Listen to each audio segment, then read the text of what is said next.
Magandang umaga po. Good news po, good news at nais ko lamang po ibalita na kagagaling ko lamang po dito sa Central, sa Iglesia ni Cristo, at ako'y pinatawag ni Ka Eduardo Manalo at nakaharap ko ang kanyang anak ni si Ka Angelo, at ako po'y sinusuportahan ng Iglesia ni Cristo. Kaya ang aking taus-pusong pasasalamat sa endorso po ng Iglesia ni Cristo at ng kapatiran, at talaga pong nag-uumapaw po ako sa kaligayahan at napakalaking tulong po nito sa inyo pong lahat. Maraming salamat, at sa lahat na rin ng mga patuloy na sumusuporta at ipinaglalaban ako para sa darating na halalan. Ilang araw na lamang po. Kaya with the INC support, thank you very much sa lahat ng mga kaibigan natin. Maraming salamat po, at marami pang mga suporta at endorso na nanggagaling sa ating mga kaibigan. Kaya inaabangan po rin po natin. At yung mga governors endorsement, mga congressmen, mga mayors, barangay captains, mamaya po makakaharap ko po ang ilan sa mga barangay captain ng Quezon City at ng Maynila, no, na tutulong din sa akin at ako'y i-endorso.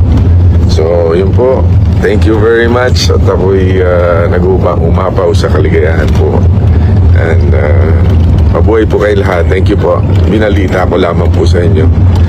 INC, thank you very much po. Magandang umaga po.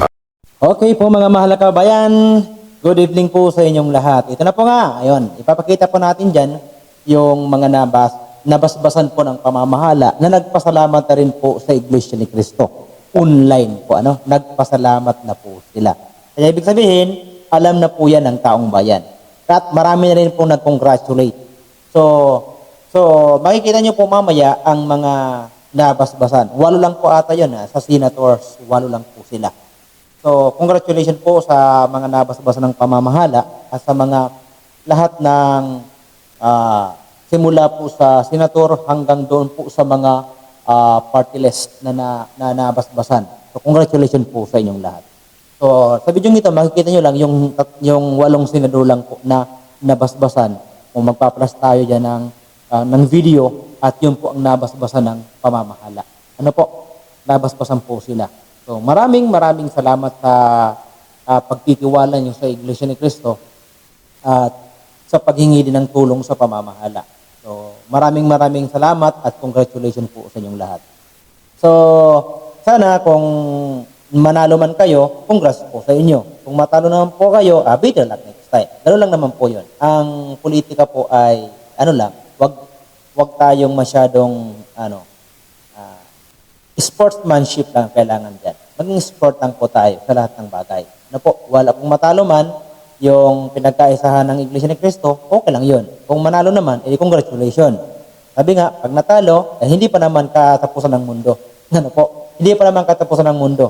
Ika nga, bilog ang mundo. Malay nyo, ngayon, panalo kayo, sa susunod, talo naman kayo. O ngayon kaya, talo kayo ngayon, sa susunod, panalo kayo. Ganun lang naman po yun. Parang laro lang yan. Okay po ba? So, congrats po sa lahat ng napasyahan ng pamamahala. Ano po? So, hanggang dyan lang muna, at congrats sa inyong lahat. Good evening po, at God bless.